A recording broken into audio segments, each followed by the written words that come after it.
And I say all of that because we are, or at least I have found, really bad at figuring out why we are uniquely awesome. Because you have been living with you most of your life. And if it was easy, you would have already figured it out by now.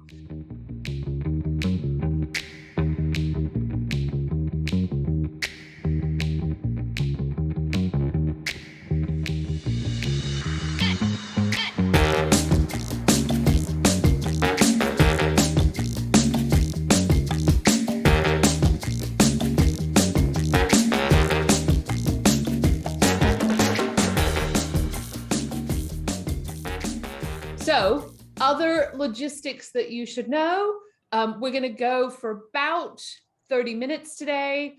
Kelly, you want to wave to everybody? Hello, everybody. It's going to be in your chat, wherever it is on your screen, all of the things, and we'll be dropping links to anything that I randomly talk about, or tools or challenges that we are offering up this week.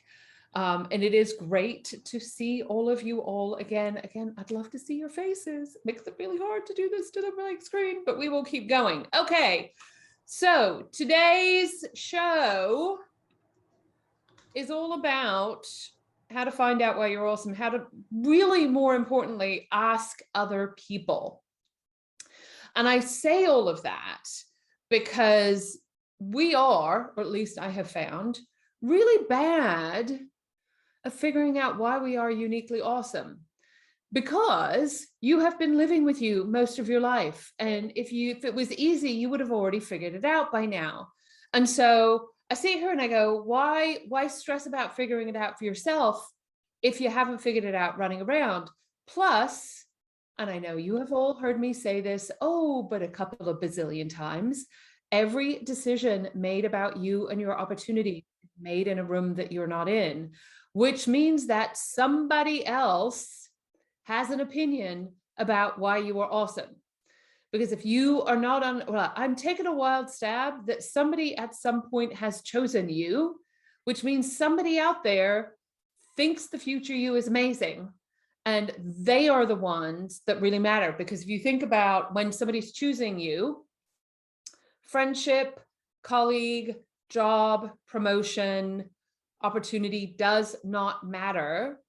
They're choosing you based on three things: your reputation, what you've done, your skills, where you went to school, all of that awesome stuff that's on your resume, the past you, who you are, your personality, how you show up, are you introverted, extroverted, like all of that good sort of stuff. Also critically important, which is the present you.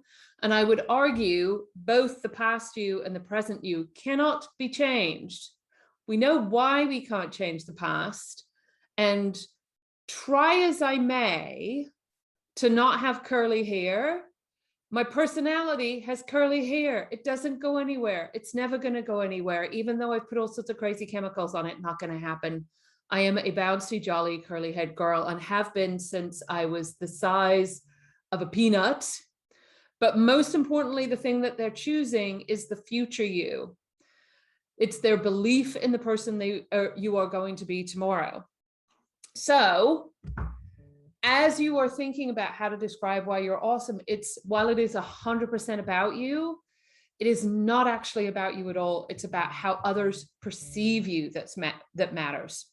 Now, I also know that you're all like, oh God, no, I don't want to go talk to people, because we hate also going out and asking other people to tell us about ourselves. Well, and why is that? For a couple of reasons. So one, when we go ask people tell me about why we're awesome, that feels really gross. Like, how many of you, quick raise of hands, have asked anybody in the last 7 days, tell me why I am awesome? No, because it feels gross and it's completely selfish, and nobody wants to be asked that way. You don't have to, although you do need the answer to that question. And then two, and this is the harder part of this, it's actually an invisible conversation. Nobody really talks about this idea of your potential or who you could be or what your possibilities are, at least not since you were like, I don't know, 8, because we all have that. Like, I have young nieces and nephews, and we're constantly having conversations about why they are awesome and what they could do when they grow up. But somewhere around junior high, the whole conversation shuts down. There's maybe a conversation in high school or college, but then they're all like, stay in your lane, stay in your box, you need to follow a path, all of this sort of stuff. And if you've been on the planet for, oh gosh, about a hot minute, every single one of us know that career paths aren't these linear experiences. They're these really flowing opportunities where things can be really great one day and then they can really stink another day. The other part that's hard about these invisible conversations is articulating potential for somebody else is as difficult as it is for you. And it's finding meaning in what you can't see and finding language that becomes really difficult. And I want to give you really quickly a very tangible and slightly weird example, because I thought this particular story did such a good job in really exposing to everybody why putting language around something we can't see is incredibly difficult. So you're all going to play along with me really quickly. And if you have experienced this little ditty before, then play along and keep your mouth shut because you'll spoil it for everybody else. But I'm about to describe something to you, and I'm not going to tell you what it is. I want you to figure out what it is. And what I want you to pay attention to is, what is your mind doing as I read the following? So let me start. A newspaper is better than a magazine. The seashore is a better place than the street. At first, it's better to run than walk. You may have to try it several times. It takes some skill, but is easy to learn. Even young children can enjoy it. Once successful, complications are minimal. Birds seldom get too close. Rain, however, soaks in very fast. Too many people doing the same thing can also cause problems. One needs a lot of room. If there are no complications, it can be very peaceful. A rock will serve as an anchor, but if things break loose from it, you will not get a second chance. All right, who's up for giving me, either telling me what happened in their brain or telling me what they think I was talking about? I didn't know what you were talking about. I thought it was like a bunch of gibberish. What was going on in your brain? Literally gibberish in your brain? I don't know. I couldn't figure it out. I just thought, what is she talking about? And it was kind of like nothing personal, of course. I just kind of gave up trying to figure it out. Okay, perfect answer. Because if you think about the uniqueness and the complexity and the fabulousness that is you and your abilities in the future, you are equally invisible and hard to see if somebody rattled off a bunch of stuff.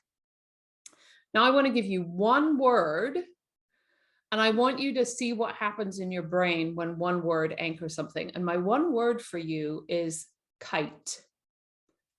All right, you have the word kite in your head. Now I'm going to reread what I just said. A newspaper is better than a magazine. The seashore is a better place than the street. At first, it's better to run than walk. You may have to try several times. It takes some skill, but is easy to learn. Even young children can enjoy it. Once successful, complications are minimal. Birds seldom get too close. Rain, however, soaks in very fast. Too many people doing the same thing can cause problems. One needs a lot of room. If there are no complications, it can be peaceful. A rock will serve as an anchor. If things break loose from it, however, you will not get a second chance. Okay, how many of you saw the movie in your head as I was reading? Yeah, it's that fast and that important to find the right language to talk about who you are, because something as simple as a kite went from gibberish, and to Cindy's quote there, I'm not even going to pay attention. Oh, clearly I have bored her far too much in this, and she's decided to jump off. You know, your brain doesn't want to keep up with all those sorts of things. And yet with one word, we made a difference. And I share this because when I talk about getting the courage to ask other people to help you describe why you are uniquely awesome, is one, that idea that it's their perspective that matters. The people who are choosing you are creating that opportunity. Now, I'm going to talk about your own agency in that as well. But also, without the right language, movies can be confusing, they can come across as gibberish, or they can tell the wrong story.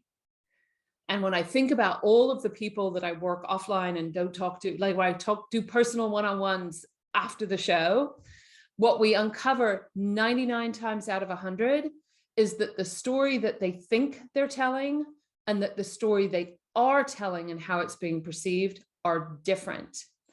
And that is where you need to be aligned. And I want to show you that now, instead of talking about kites and silly stuff like that, show you that within the framework of the workplace. So I talked about present you and future you and all of this sort of stuff, this whole idea of you are purchased to be awesome for a company for really 3 reasons, like what you've done, who you are, and what you can be.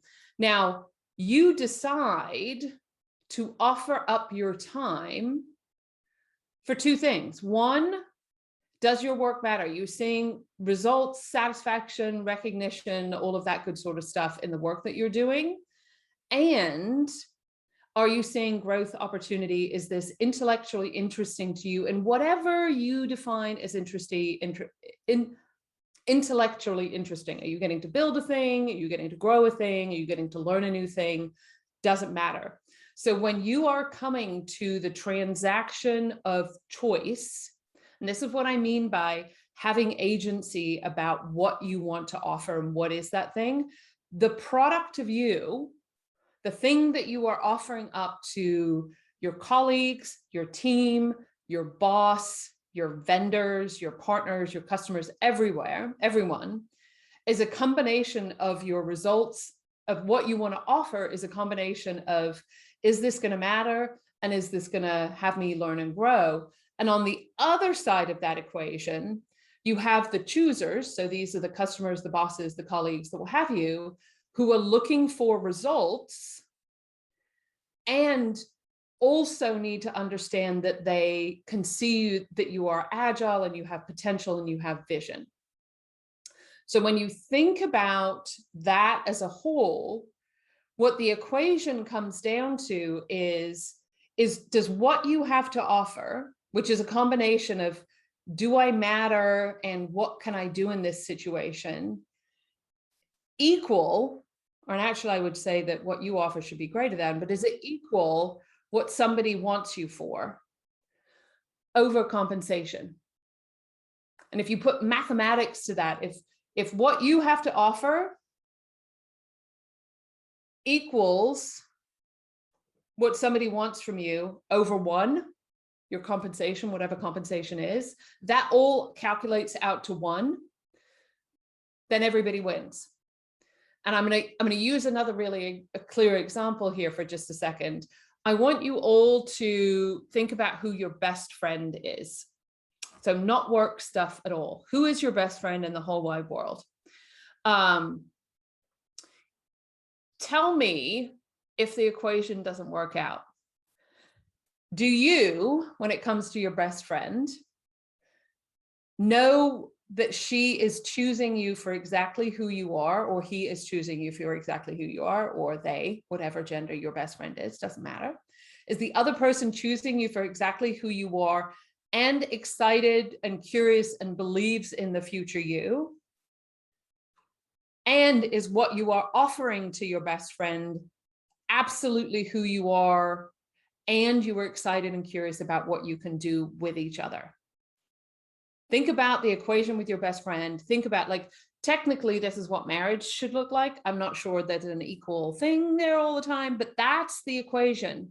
If you then take that and think about that in the workplace, like think about the time where either you've had that equation with a boss, where what you've wanted to offer to them and what they've wanted to offer take from you the equation of value over compensation has been in a good place. How fantastic are you? Are you micromanaged? No.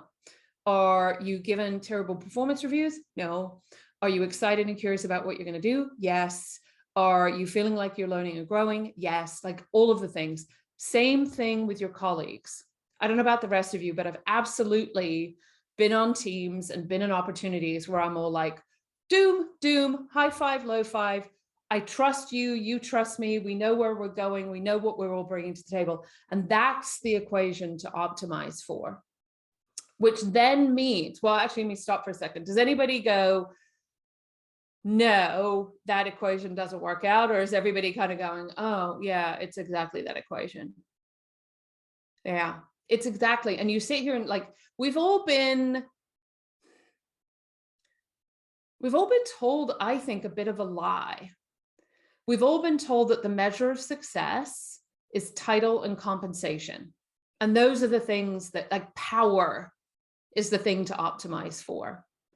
And do not get me wrong, I want everybody to get paid, which is why that overcompensation thing happens in the equation. But I have absolutely met some people who are doing their life's work and are so joyous in doing so, and they're a nurse, or they are working for a nonprofit, and a lot of very not as highly compensated as they should. Like every teacher, good teacher on the planet is kind of doing that sort of thing because their equation of what are they getting is worth it to them.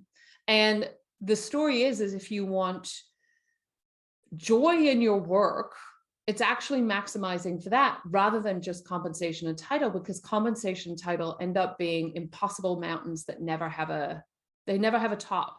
And then you hear stories of people who have gotten all the way to the top and then they suddenly go, well, hang on a second, is that what it is? I'm like, are we done?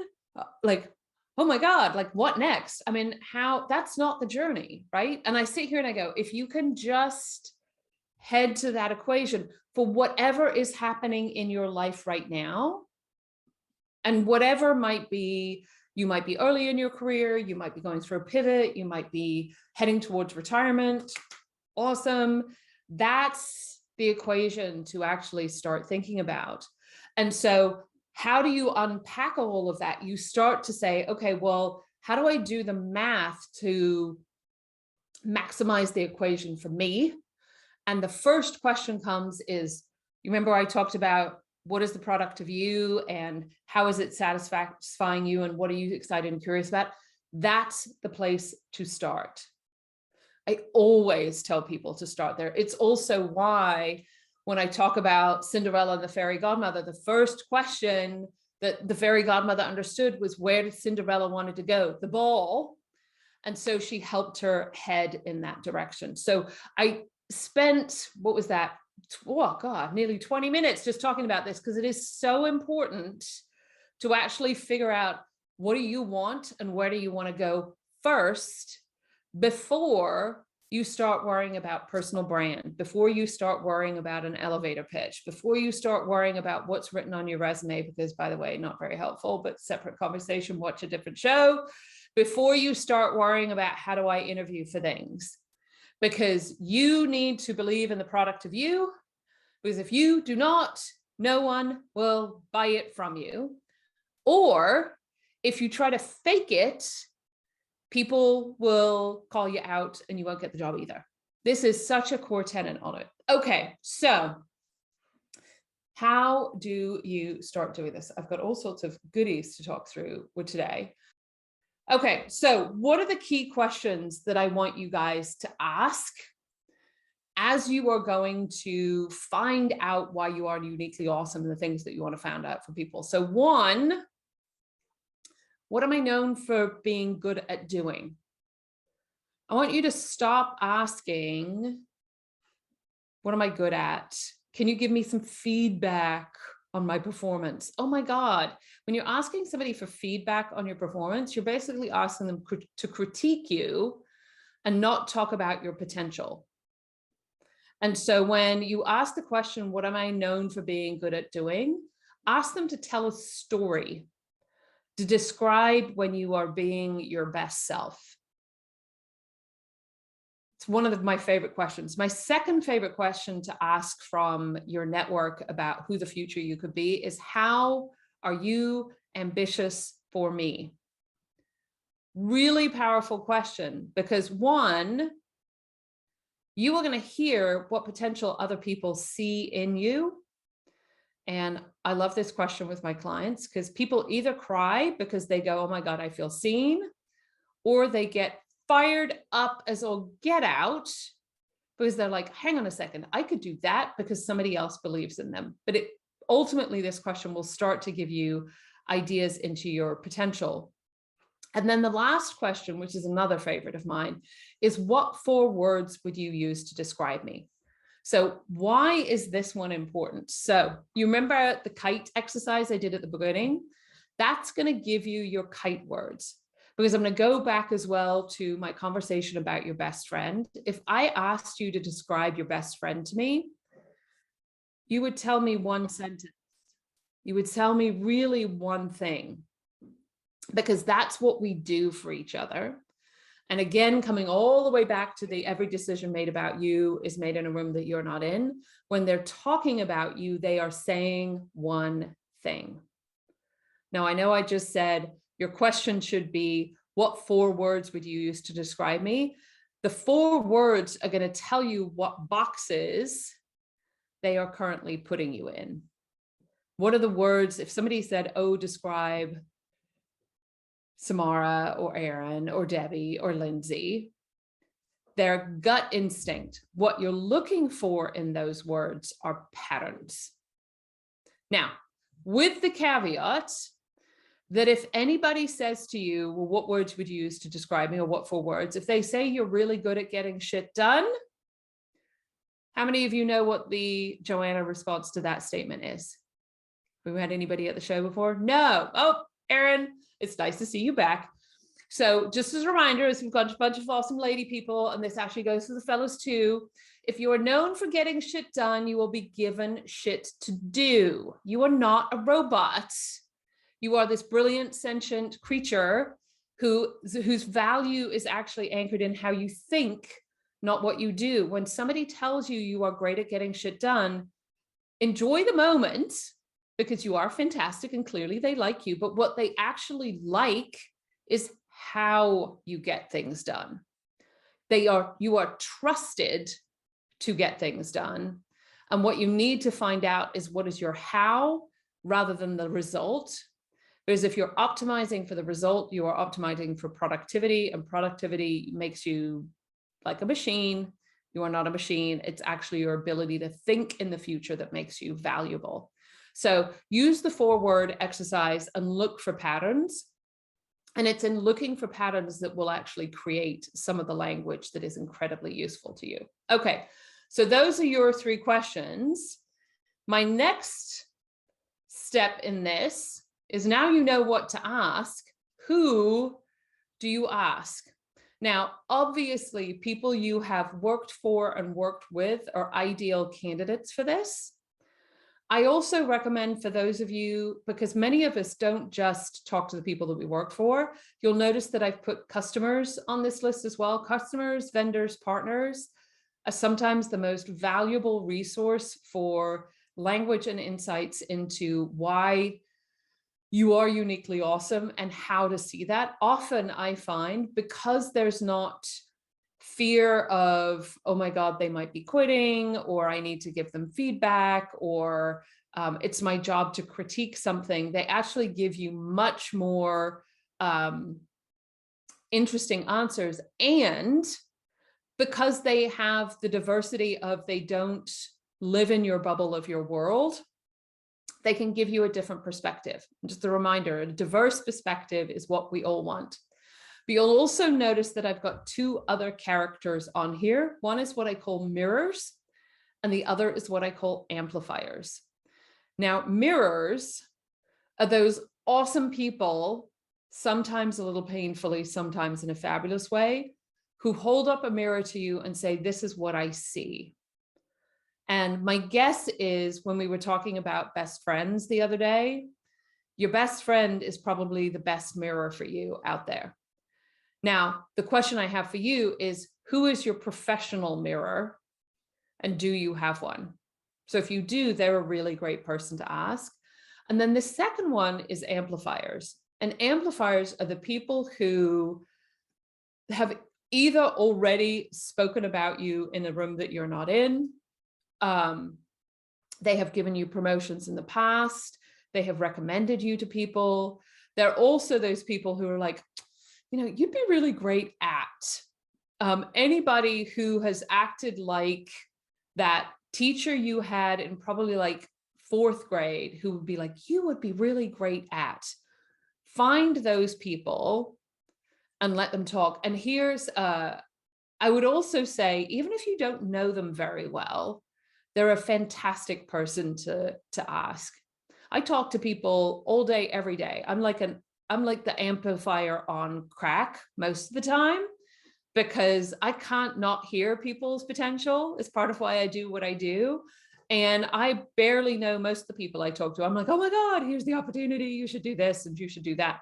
Because I've been watching the patterns for it for years. And people who are natural amplifiers, people who naturally want to do that, are really great people to ask. So think about who you want to ask. I'm going to challenge you to put at least 5 people on that list. If you only put 1, you're only getting 1 perspective. And if you want more, you want at least 5, so you get practiced in the conversation. Because here's the other thing that magically happens when you start talking to people about the future you, is they start getting curious about what it is you're doing and why you're asking.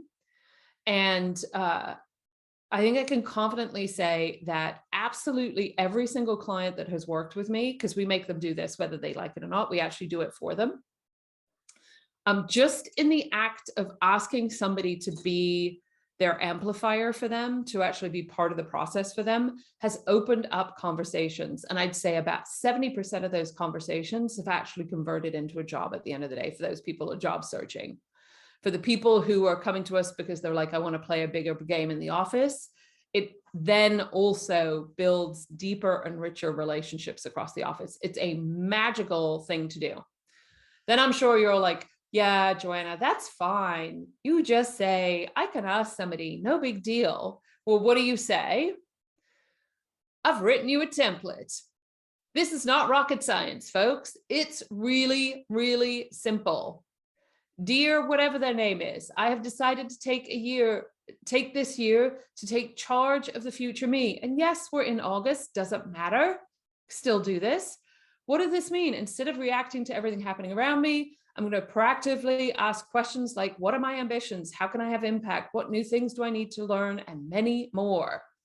As someone who's shown interest in the present me, I thought you'd be an ideal person to help me start thinking strategically about these answers, which is why I'm reaching out to you. Would be open to a 30-minute conversation where I'll bring up some specific questions to help me uncover the potential of the future me. If you're game, let me know how I can make this easy for you. Thanks, the end. Not hard stuff. How many of you would say no if somebody sent that email to you? How many of you would say yes if somebody sent that email to you? All of you. So how many of you are like, I can't send that email? Garbage. You just saw an entire group of people go, I would totally say yes. Okay, so Erin, I'm going to put you on the spot. Why would you say yes? Because I think one of the most fulfilling things you can do is invest in other people's growth.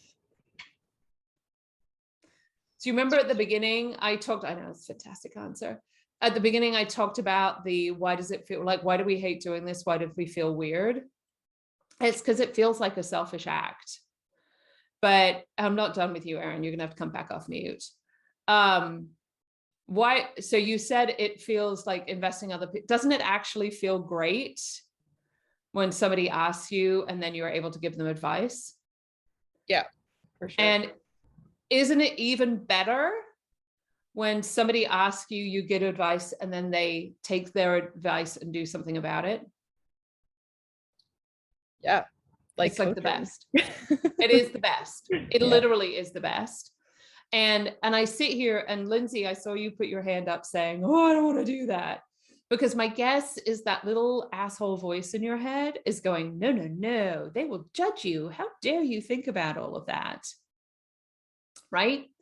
You can mitigate this option by actually sending out an equal number of emails. And I haven't done a template. I'm sure you can figure this one out for yourself, to people that you have seen potential in, and say something similar, like say, look, I'm doing an exercise about the future me right now, which is making me ask questions about my ambitions and my potential and who I could be in the future. And as I was thinking about that, I thought about you, because I have ambitions for you and I see potential in you. And if you're interested in grabbing 30 minutes for me to share that with you, I would be delighted to do so. Does that make the equation of asking and giving a little bit more palatable? Ah, Lindsay, you've just got to do it. Trust me on this one. And once you've done it once, it'll be easy. It will be easy. Plus, people generally, my guess is you don't hang out with mean people. And if they say no, like, what's the worst they can say? No? Then you pick another person, go somewhere else, ask the other things. I'll also challenge you, like, you could talk amongst yourselves. There's a chat room right there.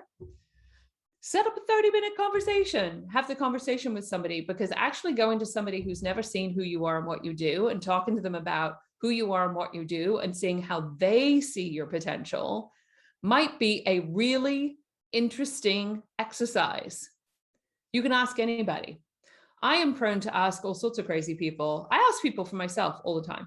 So really interesting exercise to do that. Now, you might be like, no, no, no, I can't do this. I don't want to do this. Well, so as always, as we do for these shows right now, we have created a 2-week texting challenge, although it's now texting and you could have it through email if you would prefer it that way, where for a whopping $10, you too can get messages from me where we're literally going to give you one thing to do 3 times a week. It takes no more than 5 minutes, where we're going to give you here is the step 1, here's the step 2, here's the step 3, and you'll do that for 2 weeks. And we actually guarantee that you will have an aha moment in this exercise.